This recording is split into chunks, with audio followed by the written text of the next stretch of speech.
Hello cricketers, ఇవాళ county match ఆడడానికి ISPL player Manikanta వచ్చాడు వైజాగ్ నుండి. మరి కౌంటీ ఏంటో తెలుసుకుందాం పదండి. చిరుపేట అఖిల్కిను వైజాగ్ మనీకి 5 overs 78 runs. బ్యాటింగ్కి మణికంఠ, బౌలింగ్కి అఖిల్.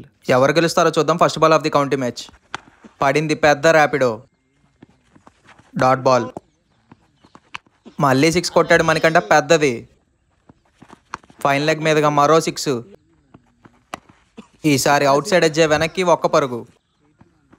మణికంఠ నుంచి మరొక ర్యాపిడో, పెద్దది. ఈసారి ఫ్లాట్గా 4 కొట్టాడు. మరొక డాట్ బాల్.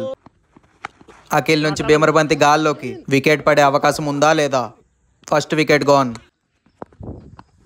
మరొకసారి ఫుల్ టాస్ బంతి లెగ్ స్టంప్ మీదుగా గాల్లోకి. రెండో వికెట్ పడే అవకాశం లేదు, క్యాచ్ డ్రాప్. మరొకసారి మణికంఠ నుంచి మిడ్ వికెట్ మీదుగా 6. ఫుల్ టాస్ బంతి 1 బౌన్స్ అయ్యి బౌండరీకి వెళ్ళింది.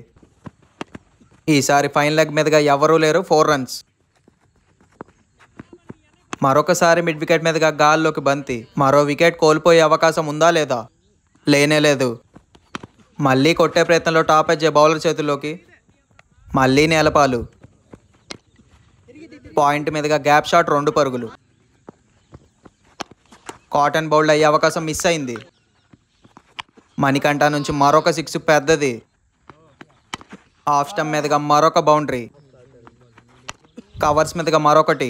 ఇంకా ఆఖరి 6 బంతుల్లో 9 కొట్టాలి, 1 సైడ్ కొట్టేస్తాడు. 9 పరుగులు, 6 బంతులు. ఫస్ట్ బంతి కీపర్ క్యాచ్. 5 బాళ్ళకి 9 పరుగులు అంటే లాంగ్ ఆఫ్ మీదుగా 1 పరుగు. 4 బంతుల్లో 8 పరుగులు అంటే ర్యాపిడో, పెద్దది, మిడ్ వికెట్ మీదుగా. 3 బంతుల్లో 3 పరుగులు అంటే కీపర్ క్యాచ్. 2 బంతుల్లో 2 పరుగులు కొట్టాలంటే కవర్స్ మీదుగా బంతిని కొట్టి మ్యాచ్ని గెలిచాడు మణికంఠ. కంగ్రాచులేషన్స్. మరిన్ని మంచి కౌంటీలు చూడాలంటే మన పేజీని ఫాలో అండ్ సబ్స్క్రైబ్ చేసే.